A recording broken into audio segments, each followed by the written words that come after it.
खड़ी है। तो समाजवादी पार्टी और देखिए बीजेपी के बीच में जो टक्कर है वो उत्तर प्रदेश में साफ दिख रही है और 9 सीटों पर जो उपचुनाव है, विधानसभा उपचुनाव है, उसको लेकर अब चुनावी हुंकार जो है मुख्यमंत्री योगी आदित्यनाथ भर चुके हैं। आज 3 जगहों पर अपनी रैली करेंगे, जिसमें से हम आपको बता दें कि खैर, करहल और सीसामऊ में चुनावी हुंकार भरते हुए नजर आएंगे। 20 नवंबर को 9 सीटों पर विधानसभा उपचुनाव होने हैं, जिसको लेकर तमाम पार्टियां अपनी अपनी ताकत झोंक रही हैं। और अगर बात करें मुख्यमंत्री योगी आदित्यनाथ की, तो मुख्यमंत्री योगी आदित्यनाथ के भाषणों के जरिए, उनकी रैली के जरिए और जिस तरह से उत्तर प्रदेश में एक कह सकते हैं कि पोस्टर वॉर छिड़ा हुआ है और अब उसके बाद बयानों का पलटवार शुरू हो गया है, उसको देखकर ये बिल्कुल कहना मुमकिन होगा कि बीजेपी भी पूरी तरह से कमर कस चुकी है। तो वहीं पर सपा को किस तरह से घेरना है, उसका भी पूरा नजारा इस वक्त चुनावों में देखने को मिल रहा है। 20 नवंबर को यूपी में होने वाले विधानसभा उपचुनाव की तैयारियां जोरों पर हैं। सीएम योगी भी पूरी तरह से यूपी में प्रचार की कमान संभाले हुए हैं। कल की अगर हम बात करें तो अपना चुनाव प्रचार उन्होंने शुरू किया।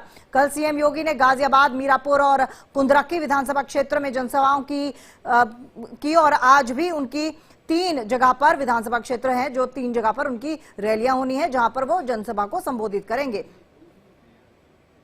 तो यूपी के 3 विधानसभा क्षेत्रों में जनसभा करेंगे और उसके बाद देखिए लगातार ये जो पोस्टर वॉर है, जो बयानों को लेकर वार पलटवार हो रहा है, वो भी तेज होता जा रहा है।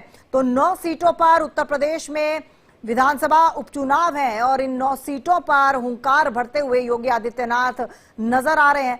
लगातार हम आपको बता दें कि समाजवादी पार्टी पर निशाना भी साधा जा रहा है और तमाम चीजें जो हैं वो इस वक्त उत्तर प्रदेश में देखने को मिल रही हैं। वार पलटवार तेज हो गया है।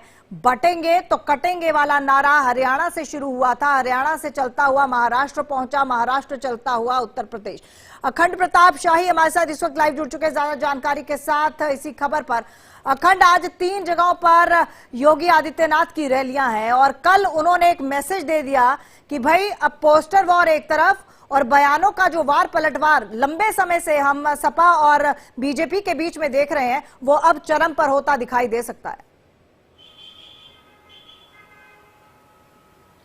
बिल्कुल, बयान अब बहुत तीखे भी होंगे और आज जिस तरीके से आज समाजवादी पार्टी बरसी मनाती है, जब नोटबंदी हुई थी उसकी, और उस दिन एक बच्चा पैदा हुआ था, नाम उसका अखिलेश यादव ने रखा था खजांची। आज अखिलेश यादव उसके लिए खजांची का बर्थडे भी मनाएंगे और समाजवादी पार्टी में एक प्रेस कॉन्फ्रेंस भी करेंगे दफ्तर में। तो ये अब बताता है कि किस तरीके से अब वार पलटवार चल रहा है और किस तरीके से सरकार को घेरने के लिए, चाहे वो केंद्र सरकार हो या राज्य सरकार, चूंकि उत्तर प्रदेश में 9 सीटों पे उपचुनाव हो रहे हैं और 9 सीटों पे उपचुनाव को समाजवादी पार्टी उस उद्देश्य से देख रही है जिस तरीके से बीजेपी को घेरने में कामयाब रही थी 2024 के जो लोकसभा चुनाव हुए हैं उसमें। अब दूसरी तरफ बीजेपी की तरफ से अब मुख्यमंत्री योगी आदित्यनाथ ने चुनावों के लोकसभा चुनावों के तुरंत बाद कमान संभाली थी और अलग अलग मंत्रियों को जिम्मेदारी दी थी कि वो सभी 10 सीटों पे, हालांकि उस समय मिल्कीपुर सीट भी शामिल था, तो उन 10 सीटों पे चुनाव अभियान की कमान संभालेंगे। वो वहां की पूरी तैयारियां करेंगे, लोगों से संवाद करेंगे, वहां जो विकास परक काम है वो सारे किए जाएंगे। 5000 करोड़ से ज्यादा के काम किए गए हैं, लोकार्पण, शिलान्यास और तमाम सारे निर्माण के काम इस बीच में हो चुके हैं। इन तमाम इलाकों में विकास और हिंदुत्व, ये 2 एजेंडा ऐसा है जिसको लेके मुख्यमंत्री योगी आदित्यनाथ जनता के बीच में जा रहे हैं और लगातार इस चीज को लेके विपक्ष को घेरने की कोशिश में है कि बटोगे तो कटोगे, यानी एकजुट हिंदुत्व का जो नारा उन्होंने दिया था उसको लेके वो पूरी तरीके से फोकस्ड हैं। अब जिस तरीके से कल उन्होंने उत्तर प्रदेश में चुनावी अभियान की शुरुआत की और जिस तरीके से समाजवादी पार्टी के गुंडा राज को इंगित करते हुए उन्होंने सरकार को घेरने की, समाजवादी पार्टी के उस समय तत्कालीन सरकार को घेरने की कोशिश की, उसको लेकर समाजवादी पार्टी के पूरी नीयत पे ही सवाल खड़ा कर दिया उन्होंने। और ये जो महिला सुरक्षा का हवाला उन्होंने दिया है वो ज्यादा महत्वपूर्ण हो जाता है। यही वजह है कि समाजवादी पार्टी की तरफ से भी एनसीआरबी का आंकड़ा देते हुए, तो कभी उत्तर प्रदेश में जो क्राइम हुआ है महिलाओं के साथ उसका आंकड़ा देते हुए और तमाम दलीलें देते हुए सरकार को घेरने की कोशिश हुई कि ये वो सरकार बोलने की हकदार नहीं है। तो ये वार पलटवार तो चल ही रहा है।